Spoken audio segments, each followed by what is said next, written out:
부자들의 경제신문을 읽는 한국투자증권 안녕하세요. 김성훈 팀장입니다. 어서 오십시오. 네, 안녕하세요. 네, 오늘 머니투데이 헤드라인부터 보겠습니다. 사실상 문 대통령이 사과를 했습니다. 결과적으로 최저임금 1만 원에 대한 부분은 지키지 못하게 된 점을 사과했는데요. 경제 감당할 수 있는 수준으로 인상, 속도 조절 공식화할 것으로 예상하고요. 2020년까지 만 원은 사실상 불가능, 이런 쪽으로 가닥이 잡히고 있네요. 스튜어드십 코드가 굉장히 야심차게 출발을 했죠. 기관의 매수세 유입될 것이라고 예상을 했고요. 하지만 시동 걸기도 전에 힘 빠졌다. 어떻게 보시나요? 이제 국민연금 등에서 스튜어드십 코드 전면적 시행을 앞두고 또다시 관심을 받고 있긴 하는데요. 네, 최근에 이제 국민연금이 상장사에서 이제 보유하고 있는 이 기업 수만 해도 770개가 넘는다고 하는데 최근 들어서 이제 스튜어드십 코드의 시행과 함께 이 배당에 따른 이 배당률도 이제 작년 기준으로 봤을 때는 1.5%대를 넘어서면서 글로벌 배당 수익률에 이제 근접하는 흐름을 보여주기는 했지만은 최근 들어서 이글권 행사에 따라서 최근 그 핵심이 좀 빠져 있다. 이런 관련된 제안서에서는 의결권 관련된 내용들이 좀 빠져서 의구심을 나타내기도 했습니다. 하지만은 계속해서 글로벌의 이런 스튜어드십 코드십의 예를 들어보면 국민연금과 그리고 대기업 간의 소통이 가장 주가 돼야 되는데 우리나라에서는 아직까지 대기업과 국민연금의 의결권 관련 소통은 아직 부재한 것으로 보이기 때문에 최근에 계속해서 이제 이 관련돼서의 흐름을 한번 주목해 보시는 것도 최근에 이제 배당률을 높이거나 그런 이 지배구조 이슈에 대해서 좀 열려 있는 흐름이 나타나기 위해서는 앞으로도 또 시행할 수 있는 일들이 조금 더 많아질 것이라고 생각이 됩니다. 스튜어드십 코드 이달 말 확정 시작, 그 관련한 초점 어디에다가 핵심을 맞춰야 되는지 이달 내내 좀 관심이 될 것 같고요.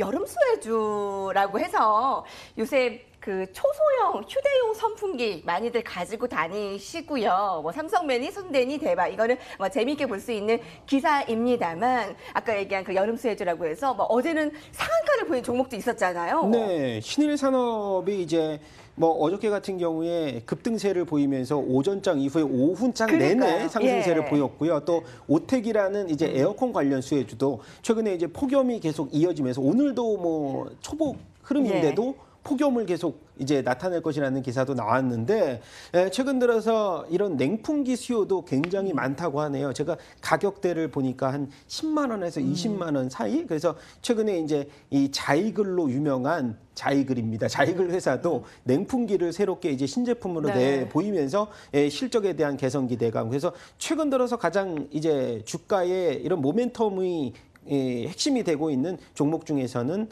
이제 신일산업이라든가 대유위니아 그리고 오텍 정도로 우리 여러분들이 계속 관심을 가져보면서 그리고 오늘과 같은 경우는 가장 핵심이 또 초복 아니겠습니까? 또 초복 관련주인 또 하림이라든가 마니커들도 단기적인 대응으로서도 한번 볼 수 있는 가격대가 좀 온 것으로 보입니다. 이렇게 여러분 특수하게 여름에만 늘 수 있는 종목들이 몇몇 보입니다. 오늘 이제 복의 첫 번째 초복으로 마니커 하림이 두드러진 관심 받고 있고요. 앞서 얘기한 오텍이나 어제 상한가를 나타낸 신일산업 해서 냉풍기 관련해서 어제 그 특수가전 제습기와 관련해서 대유위니아 관심 급등하는 것도 전해드렸는데 위닉스 등등 좀 관심 종목들로 한번 연구해 보시기 바랍니다.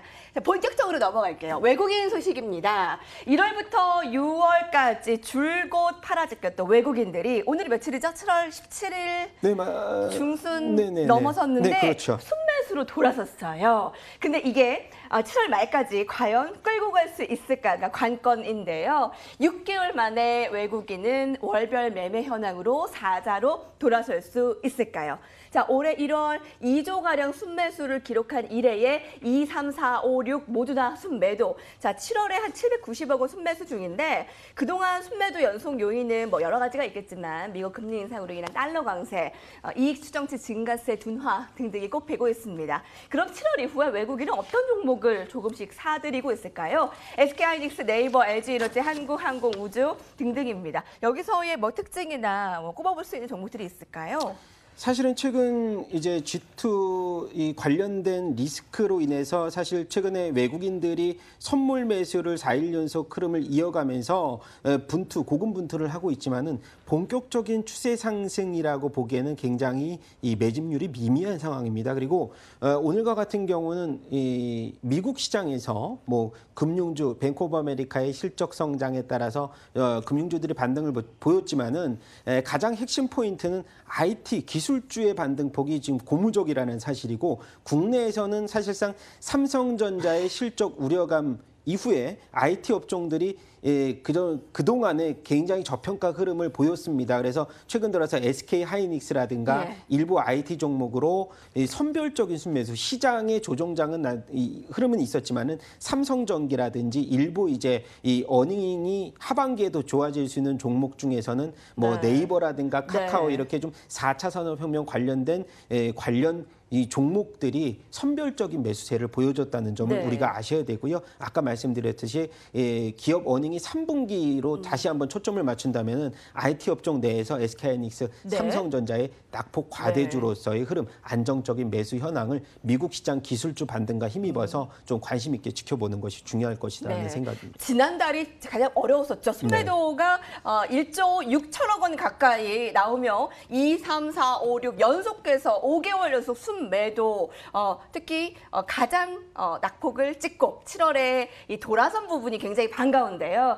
코스피 시장에서 지금까지 7월 17일 2,216억 원, 코스닥 시장에서 760억 원 순매수 중입니다. 외국인 향방 살펴봐야 되겠고요. 이 기사에 따르면 아직까지 적극적인 반등보다 가벼운 대응에 초점을 맞추라라고 시각을 내놓고 있고요. 이 기사에 따르면 퍼가 낮은 업종, 반도체, 은행, 에너지, 건설, 화학, 철강 등 업황을 살펴봤을 때 반도체 업종이 그나마 가장 낫다라는 얘기를 하고 있고요. 하나금융투자의 이경수 연구원의 소식입니다. SK하이닉스 앞서 얘기하신 것과 좀 동일하네요. 유지되고 있는 거, 외국인 거래 대금이 유지되고 있고 지수 반등 시 이들의 영향력이 높을 것으로 예상되는 종목으로 SK하이닉스, LS산전, 삼성 SDI 얘기하고 있고요. 여러분, 휠라코리아입니다. 키움증권, FNF, SK 이렇게 꼽히고 있습니다. 참고하시면 좋을 것 같아요. 자, 다음으로 넘어갑니다. 미중 무역 전쟁에 많은 업종이 고꾸라졌지만 살아남은 업종이 통신주입니다. 코스피 대비 한 8.2% 올랐으니 방어의 역할을 톡톡히 했는데 내년에 성장 안테나 빵빵 사실 실적이 2분기에 좋지 않았지만 기대감이 높습니다. 그 안에서도 SK텔레콤이 가장 기대감이 높은데 먼저 펀더멘털을 자세히 보실까요?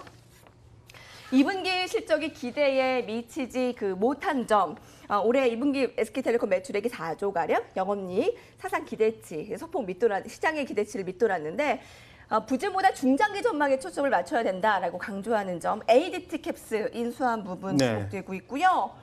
11번가 투자자금 유치한 부분, 성장성 향상과 중간 지주사 개편 가능성도 눈에 띄고 있습니다. 거기다 내년 상반기에 상용화 5G 이 빅 이벤트를 앞두고 지금 매수 가능할까요? 네, 저 같은 경우는 이번 주말에 그 신도림의 그 마트를 가가지고 또 핸드폰을 새롭게 이제 구입을 했는데 최근 들어서 이제 그 새로운 노트 8의 출시 때문에 노트 9의 출시 때문에 노트 8의 이제 가격이 좀 다운이 돼가지고 굉장히 북적북적하더라고요. 그래서 최근 들어서의 흐름을 보면 SK텔레콤 같은 경우는 이제 내년에 5G 기대감에 따른 1등 통신주를 사자라는 이 외인들의 관심이 최근 들어서 굉장히 높아진 것을 보실 수가 있을 것 같고요.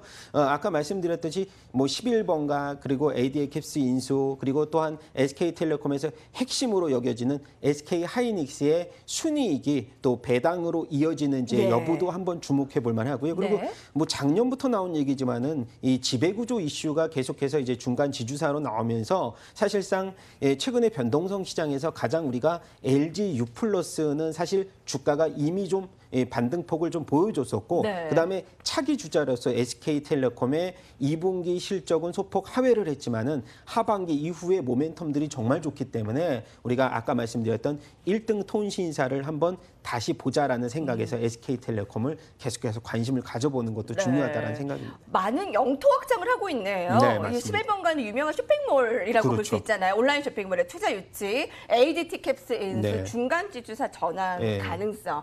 그 주가 흐름을 보면요, 여러분 SK텔레콤의 올해 주가가 좀 지지부진한 면이 있습니다. 26만 원대에서 24만 원에 반등 조금씩 이뤄지고 있는데 증권가에서는 내년 초까지 바라보고 32만 원 가량의 목표가를 제시하고 있습니다. 참고하세요.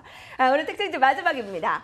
아시아나 항공이 SK 손으로 가게 될까요? 네, 제가 봤을 네. 때는 갈 수 있는 확률이 조금 높지 않을까. 지금 상황이 네. 굉장히 안 그래요? 좋기 때문에. 내용 먼저 보실게요. 네, 여러분. 네. 그럼 피인수설의 강세입니다. 특히 여러분 오늘 포털 사이트에 게시판 그 관심주 지금 1위인데요. 그만큼 지금 포털 사이트에서 검색을 가장 많이 하시고요. 검색어 1위 종목이고요. 아시아나항공 인수가 SK그룹 공식 논의 테이블에 오른 것으로 전해졌는데요. 지금 방금 속보가 또 나왔나면 검토하지 않겠다. 아, 그렇습니까? SK가. 자, 그러면 지금 상승폭이 많이 줄어들고 있어요. 네네네. 그 시초가보다도. 네, 변동성이 굉장히 심하겠네요. 네, 지금 보시면은 항공주들 같은 경우에 뭐 아시아나항공은 이제 기내식 관련 리스크 때문에라도 주가가 먼저 선제적으로 조정받은 폭도 있습니다. 그리고 또한 오늘과 같은 경우는 호재성 소식도 있었는데 이란의 이제 석유 제재, 수입 제재를 미국이 완화시키겠다고 하면서 유가의 폭락으로 인한 아시아나항공 항공주들의 반등 흐름도 이제 예상이 됐지만은 아시아나항공 같은 경우는 오늘 이제 급등세 이후에 상승폭을 많이 줄여주는 이제 피인수설의 이 그 흐름 때문에 우리가 좀 네. 등락폭은 좀 심하지만은 장기적인 이 스탠스로 봤을 때는 항공주들 같은 경우는 3분기 이제 우리가 휴가 시즌 이후에 또 이 실적에 대한 개선폭도 얘기가 되고 있고요. 아까 말씀드린 대로 유가의 안정화라든가 네. 그동안의 이런 그 관련된 악재 이슈가 좀 주가에 선반영이 됐기 때문에 사실상 이제 고점에서 조금 우리 아시아나항공 매수를 하셨던 분들은 일단 보유 쪽이 예. 맞지 않을까 저는 생각이 이렇게 되네요. 예. SK 측에서 얘기한 속보로는 아시아나항공 인수 지금 검토하지 않는다라는 이제 나오고 있는데요. 하단으로 좀 오늘 시초가에 그 SK로 간다라는 이런 소문에 매수하신 분들 조금 염려 있으실 것 같아요. 네, 뭐 장기적으로 봤을 때는 또 뭐 이 인수 관련돼서 다시 이제 협상 테이블에 논의가 됐을 수도 있으니까요. 네, 이렇게 보요 의견. 네, 여기까지 봅니다. 오늘 발 빠르게 왔어요. 부자들의 경제신문에 있는데 함께했습니다.